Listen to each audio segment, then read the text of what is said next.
arc. Earth and most of the other objects carve predictable paths around the sun. Normally, everything is calm and smooth. But at times, things get chaotic and violent.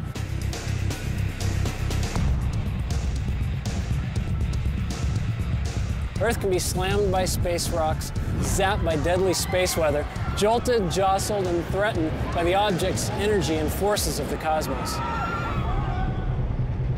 The Earth is on a cosmic thrill ride, one that often involves extreme danger.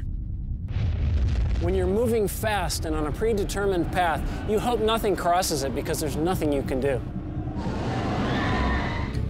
Nicaraguan border goes right down along. Former astronaut Rusty Schweikert knows firsthand how dangerous celestial objects can be. In 1969, he piloted the lunar module during the Apollo 9 mission. Now, Schweikert is ready for more than a cruise through the cosmos. He's sounding alarms about the dangers of one particular asteroid named Apophis, which got too close for comfort in 2004. It immediately got everybody's attention because the probability of impact was quite high. In fact, it was higher than any impact probability that we had ever seen up until that time. And Schweikert has a terrifying real-life example of just how damaging an impact from an asteroid even smaller than Apophis could be.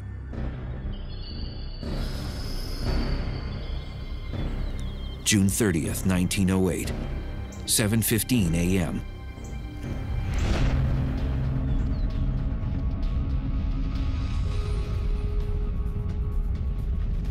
An object half the size of a football field plunged down from space at around 34,000 miles per hour and produced a stream of fiery gas behind it.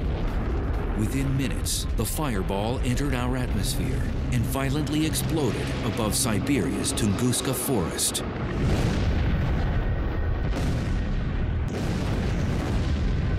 It became the largest explosion on Earth in modern human history.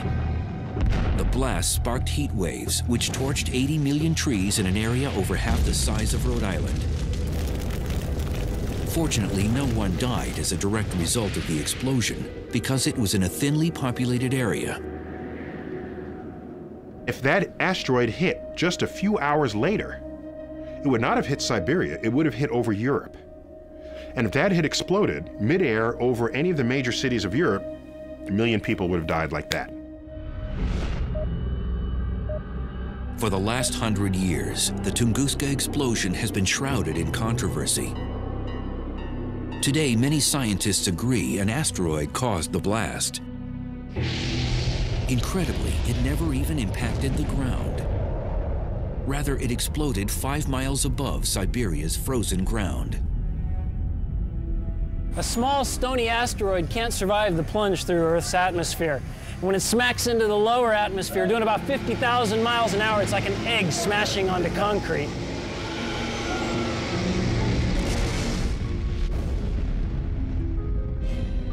The blast over Siberia released energy equivalent to 15 megatons of TNT, 1,000 times greater than Hiroshima. If this were to happen over a large city, it would annihilate it.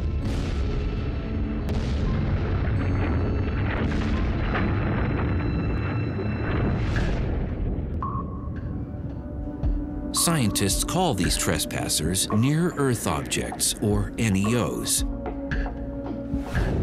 They're asteroids and comets, which are leftovers from the formation of the planets.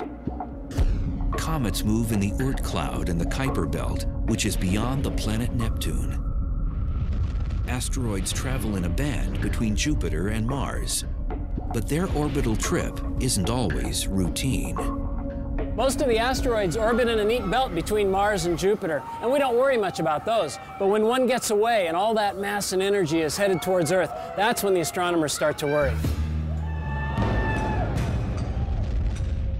Oftentimes, these cosmic remnants get bumped out of their orbit and head on a collision course with Earth. Our planet's thick atmosphere vaporizes the vast majority of them. But a larger object can knock through our atmosphere and actually impact the ground. If you want to turn to the cosmos and look at the forces that would have us dead, asteroids striking are real and they're bad. It's happened before, it will happen again. 65 million years ago, an asteroid the size of a small city plummeted down from the sky. It exploded in the Yucatan Peninsula near the present-day Mexican village of Chicxulub with the force of 100 million megatons of TNT. It hits the Earth, casts billions of tons of Earth's crust into the atmosphere, cloaking Earth, blocking out sunlight, knocking out the base of the food chain, and sending a wave of extinction across the tree of life. It is believed the ferocious impact contributed to the mass extinction of the dinosaur. We can think of asteroids as being bad things, but were it not for an asteroid, we wouldn't be here today. Our mammal ancestors were running underfoot, trying to avoid being hors d'oeuvres for T-Rex. T-Rex gets taken out. Well, this opened up an ecological niche that allowed our mammal ancestors to evolve to something more ambitious than a rodent. And out comes the primates, and among the primates we have people. But ironically, the very kind of cosmic boulder that paved the way for humans to exist may one day wipe us off the planet.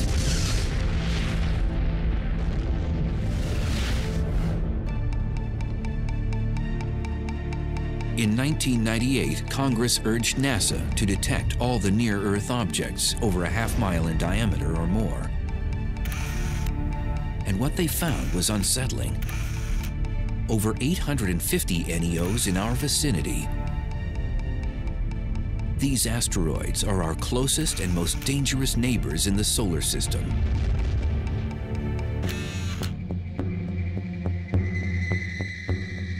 Donald Yeomans heads the NEO program at NASA's Jet Propulsion Laboratory. He and his cosmic bounty hunters search for potential killers lurking in our solar system and put them on their most wanted list. Finding these near-Earth objects is somewhat akin to tracking hurricanes. As you track it day after day, you get a better idea of its orbit. You can predict where it's going. You have a better idea of how large it is and if it should hit the Earth, with what sort of velocity. By using telescopic technologies, NASA's Space Guard survey has detected over 90% of all NEOs deemed harmful. These frightening objects could strike the Earth with the energy greater than all the nuclear weapons on our planet today. Such an impact could trigger mass extinction. You wouldn't expect one to hit but every several 100,000 or millions of years. But if one did hit, it could wipe out a fair fraction of the population. So they're very low probability events, but high consequence events. If they hit the Earth, they would have global effects. I mean, not only would you wipe out a continent with really heavy shock waves, but the ejecta would be thrown up in the air and come down all around the planet. The atmosphere itself would get to 1,000 degrees or so, and all the vegetation all over the world where that happened would flash into flames. Cataclysms could also occur with smaller objects. So Congress now asks NASA to locate all NEOs 500 feet in diameter, as wide as the Roman Colosseum. An object that big could decimate a metropolitan area or even a small state. And what worries scientists most is not the asteroids they've discovered, but the ones they have not yet found. At any given time, there's about 24 objects for which we can't yet rule out an Earth impact.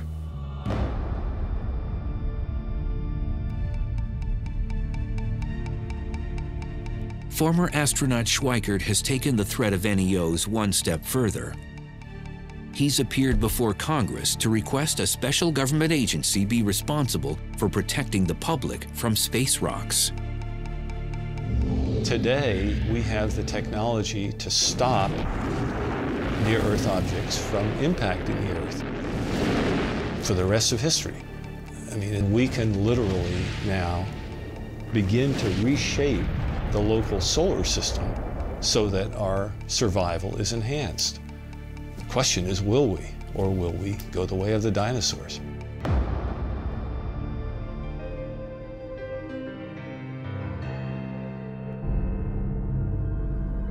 But Schweikert isn't waiting for NASA or Congress to solve the problem.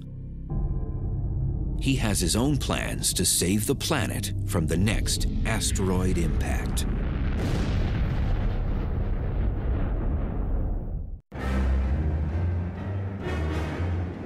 It's hard to believe the Earth has survived over 4.5 billion years, because since its infancy, the planet has taken a beating.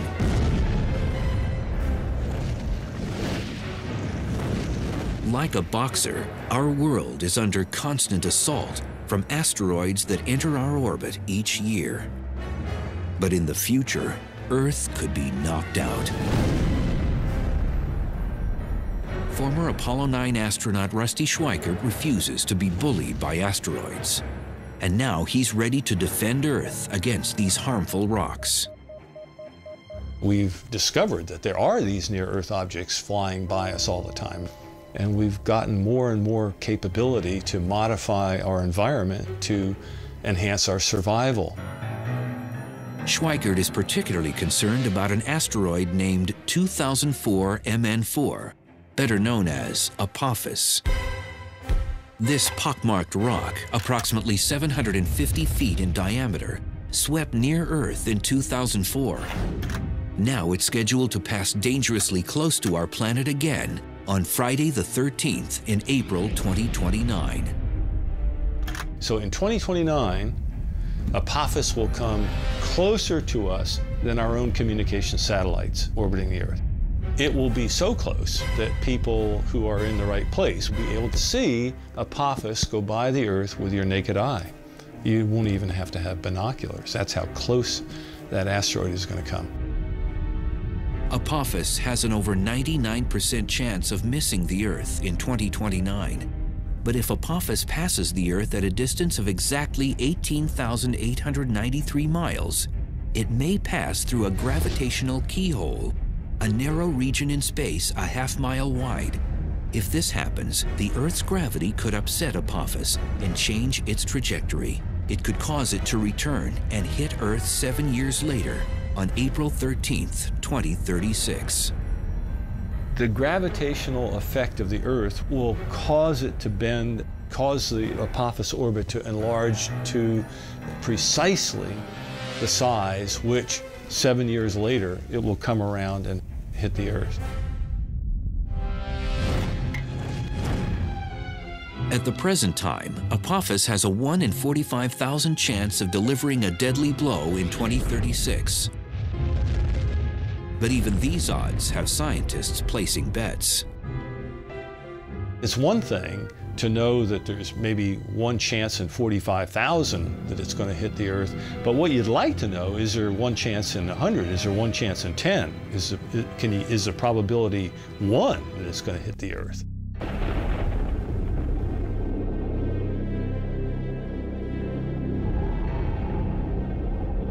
Schweikert believes we must regard Apophis as we would any natural disaster. He's even mapped out where Apophis might strike. You have the date of the impact, the time of the impact, the orbital inclination, and you can make a map. And what that map shows is what I have called a path of risk that goes all the way across the planet. And I look at this and I see a high probability of impact and I say, whoa, you know, where might it hit?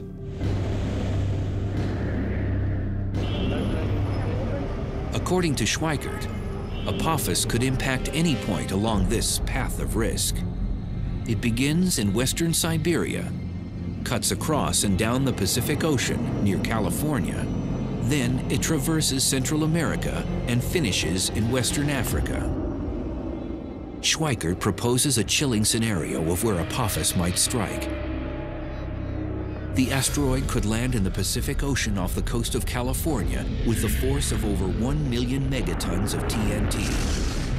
Such an impact would create a 5-mile wide, 9,000-foot deep crater in the water, which would unleash tsunamis. Relentless 50-foot waves would pound the coastline, resulting in unimaginable human loss.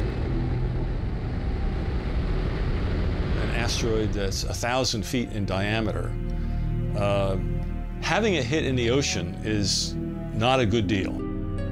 Hundreds of billions of dollars of damage from something like that. Scientists are presently working on technologies to preempt such a cosmic strike. One idea involves blowing up an asteroid. But some feel this could compound the problem, sending several chunks of the asteroid in our direction instead of just one. Consequently, Schweikert's new mission is to change the orbit of asteroids that could impact Earth. What you want to do is basically change the asteroid's orbit very, very slightly. You change its velocity by a 10,000th of a mile per hour so that it will miss the Earth instead of hitting it. Rusty's colleagues have drafted conceptual designs of spacecraft that could deflect asteroids, particularly Apophis. One would tow harmful asteroids away from Earth, but instead of lassoing the rock like a bull in a rodeo, the tractor will hover in front of it and use gravity as a tow line.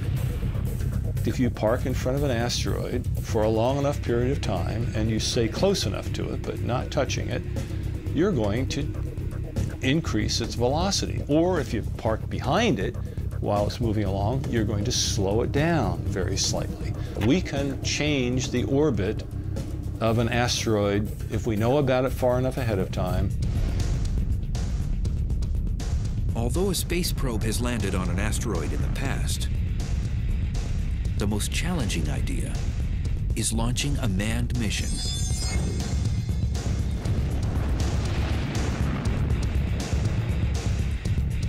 Once landing on the rock, astronauts could mount a radio transponder to track its whereabouts.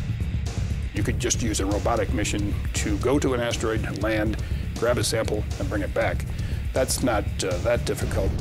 What you gain by a manned mission is they can react to interesting areas on the asteroid surface. They could go here, there, and they wouldn't have to rely on remote navigation.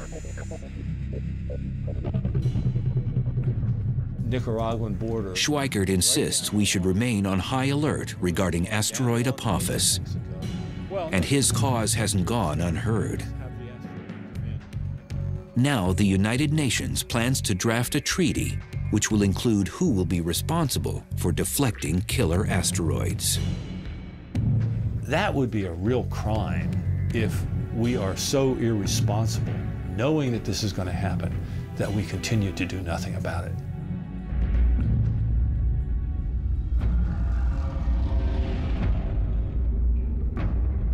But asteroids and comets are not the only deep space threats. Earth has had its ups, and Earth has had its downs. We never know what's going to be around the next corner, and a lot of it is bad. In far-off galaxies, galactic invaders are at work, itching to end life on the planet as we know it. 3 times daily, a strange flash pulsates across our sky. It's hundreds of times more powerful than the world's total nuclear armament, but it's not man-made. And if one happens close enough to Earth, it could end life on our planet.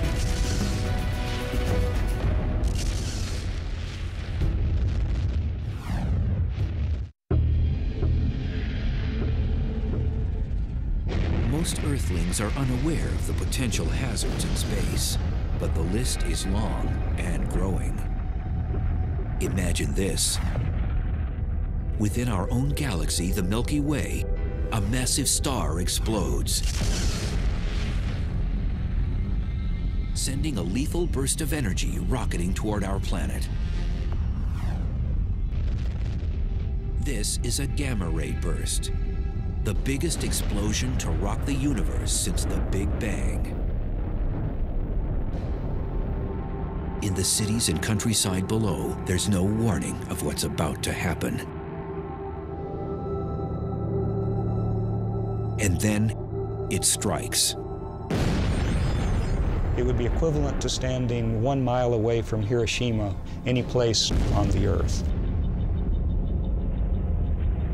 The potent radiation cooks the upper atmosphere. Our ozone layer roasts. Across the hemisphere, human beings burn to death from radiation 100 times the fatal dose. The disappearing ozone layer causes increased temperatures around the world, triggering cyclones, tsunamis, and hurricanes. Most life on the surfaces of land and water incinerates. This may seem like science fiction, but it could happen if a gamma ray burst hit Earth from 100 light years away. Gamma ray bursts are the brightest explosions in the universe. Because they're so far away and yet still so brilliant, they must involve an enormous amount of power. As much energy as the sun will emit in its entire 10 billion year lifetime.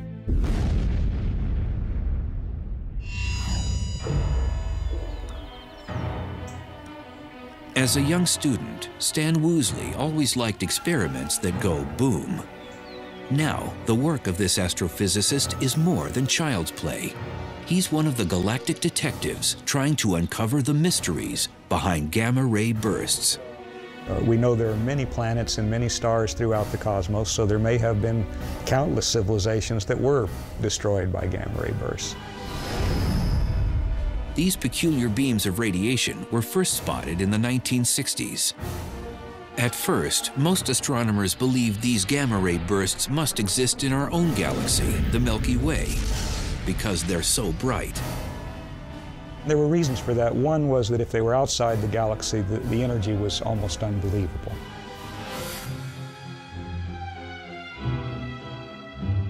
But at the time, even the most powerful telescopes couldn't determine their location and distance, because the bursts lasted for a few seconds, then disappeared. But then astronomers wondered, what about their afterglow? Cosmic explosions typically leave behind some luminous residue that sometimes lasts for days or weeks. In the late 1990s, satellites used upgraded optics and X-ray detectors to finally capture a gamma ray burst's afterglow.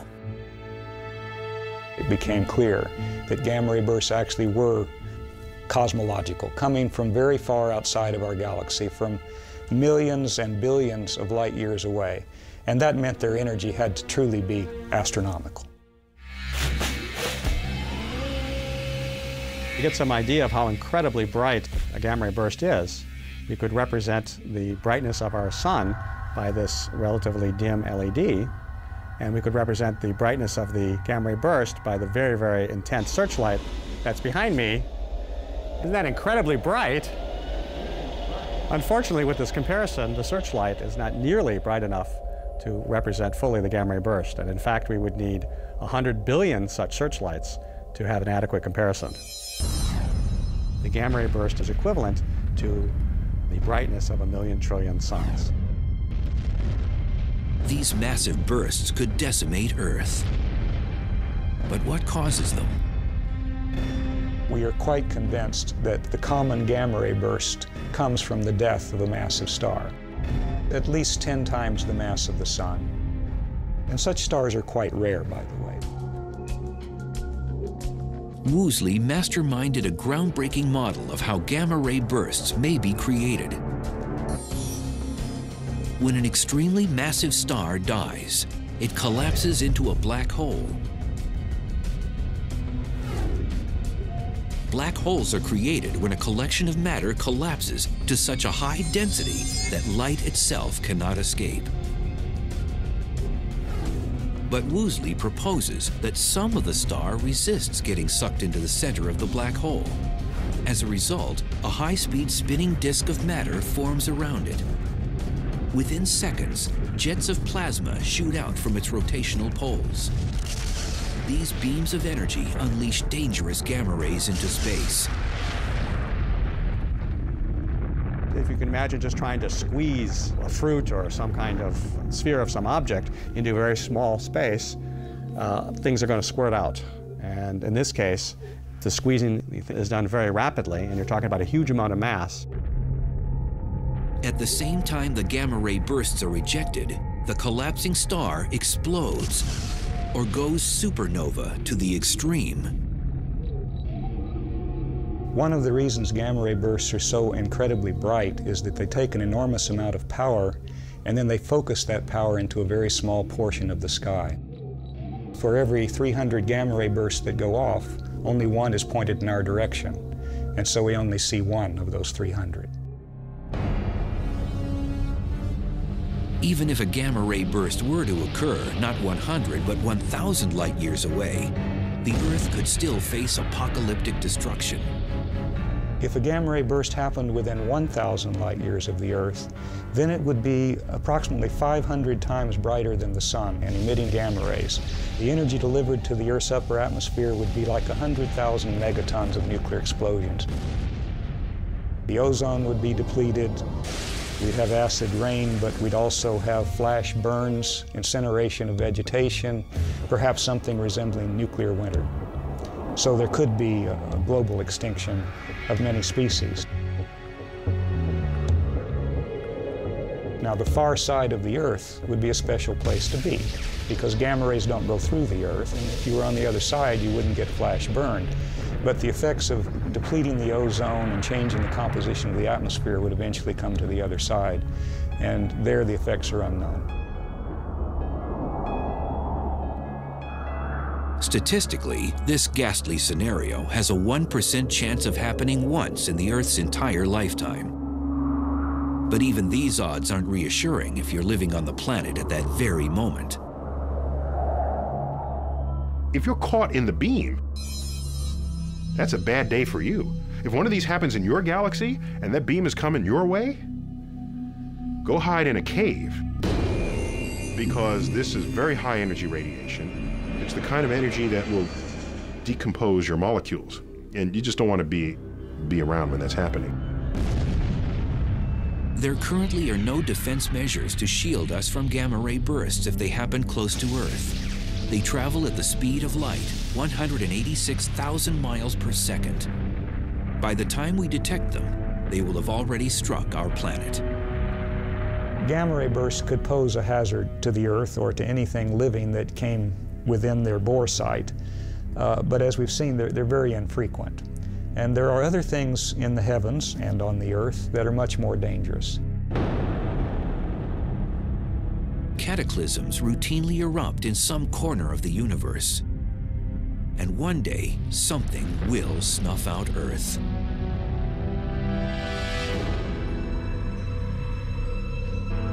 Most of the time, our ride around the sun is gentle and uneventful like this Ferris wheel. And as long as nothing gets in our way, we could go on like this for millions of years. But sooner or later, we know that this smooth ride will come to an end. We just don't know when. Sadly, our planet's ultimate demise will probably come from the very thing that provides us life.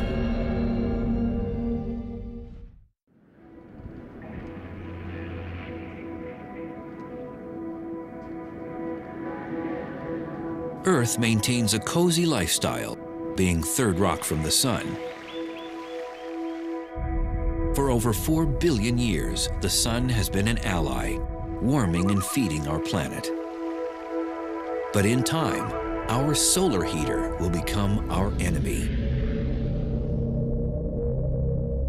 The sun and the Earth have a unique relationship to each other. The Earth has a particular temperature, it's a particular size, it has life on it, and oceans, and those things depend on the sun. The sun is at the root of the existence of life on the Earth, and the sun will be at the root of its demise as well. Earth's relationship with the sun will become dysfunctional when our solar mother really turns up the heat.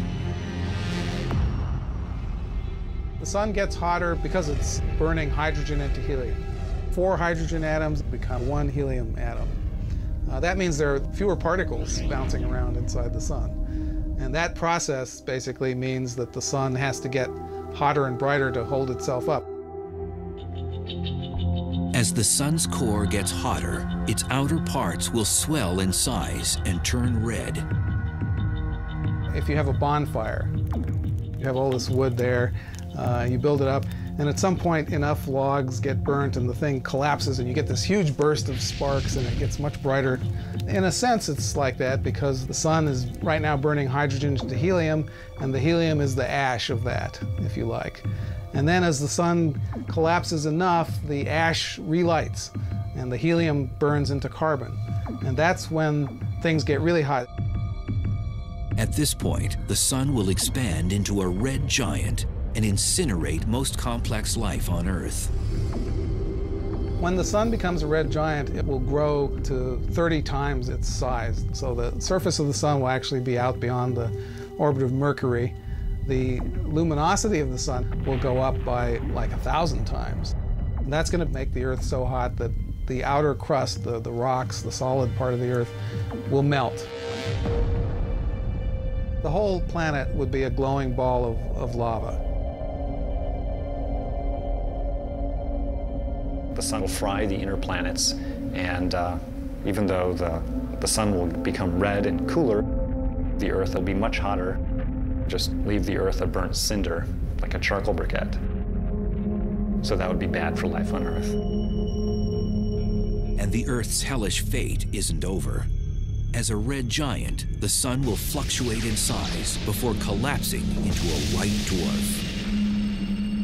The sun that was huge suddenly becomes the sun that's very small and extremely dense.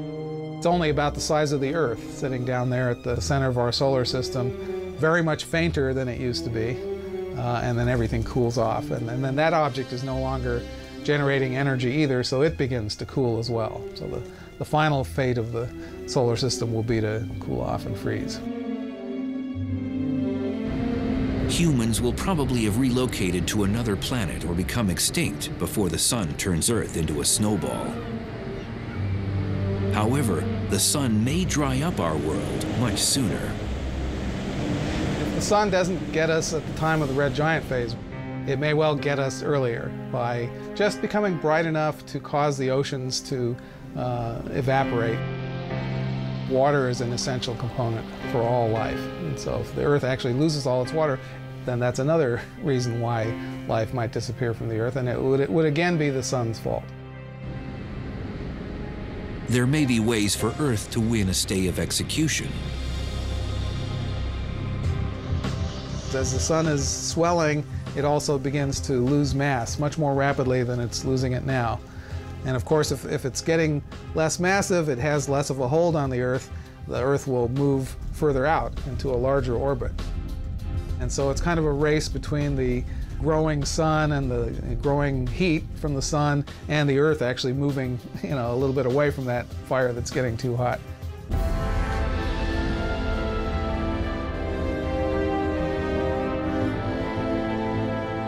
If our planet somehow manages to avoid getting fried or frozen by the sun, its future remains increasingly bleak.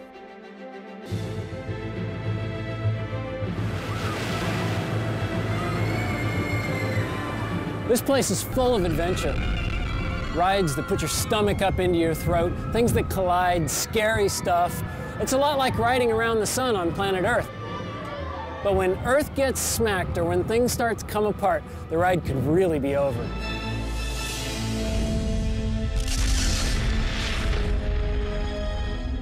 I don't know what that means for the universe to end, because I like time. I live in it. So it's hard to imagine time ending. Today, scientists contemplate our inevitable fate. In the distant future, the Earth and the entire universe may face the ultimate cosmic monster.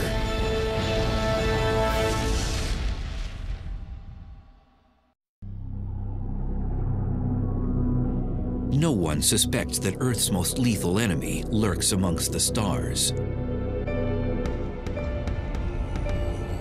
But in the future, and without prior warning, a cosmic Grim Reaper will unleash the ultimate Armageddon.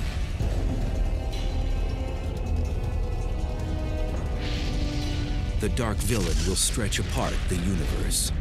Galaxies themselves will split apart. Stars and planets will tear to shreds. The ultimate apocalyptic event is being called the Big Rip. And when it begins, it won't stop until every atom and nuclei in the universe are mincemeat.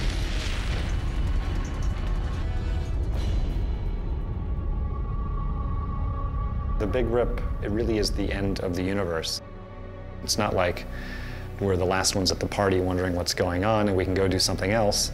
It's really like you've turned off all the lights and the universe just ends.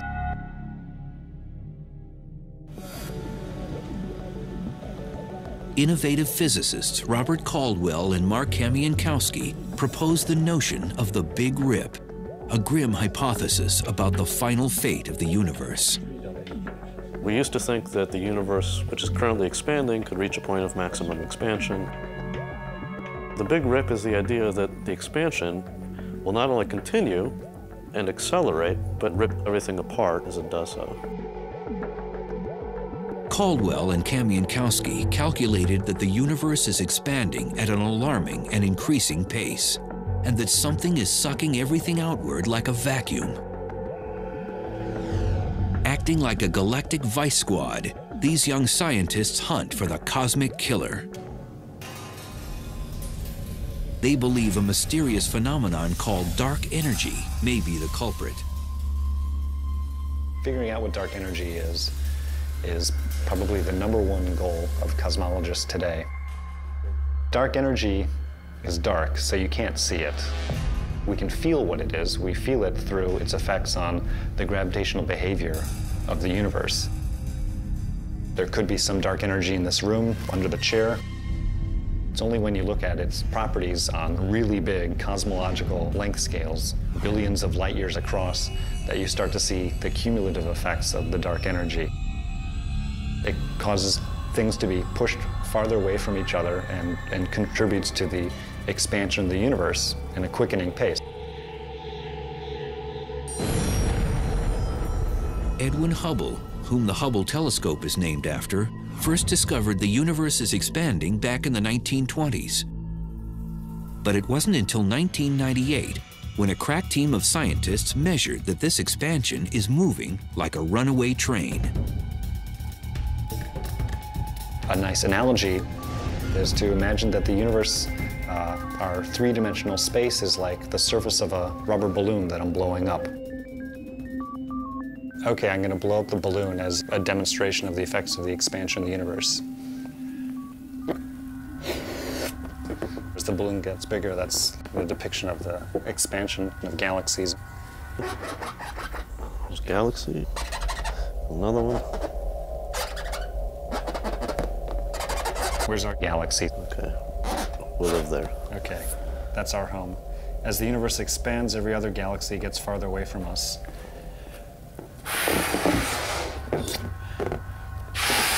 In ordinary expansion, each galaxy stays the same size. But if you have super accelerated expansion, then the galaxies themselves can each expand, which is sort of what's happened here.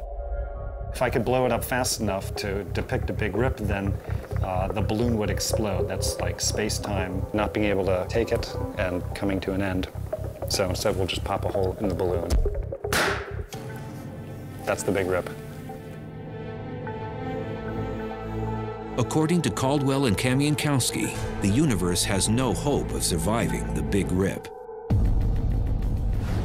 They've even come up with a countdown to this apocalyptic event.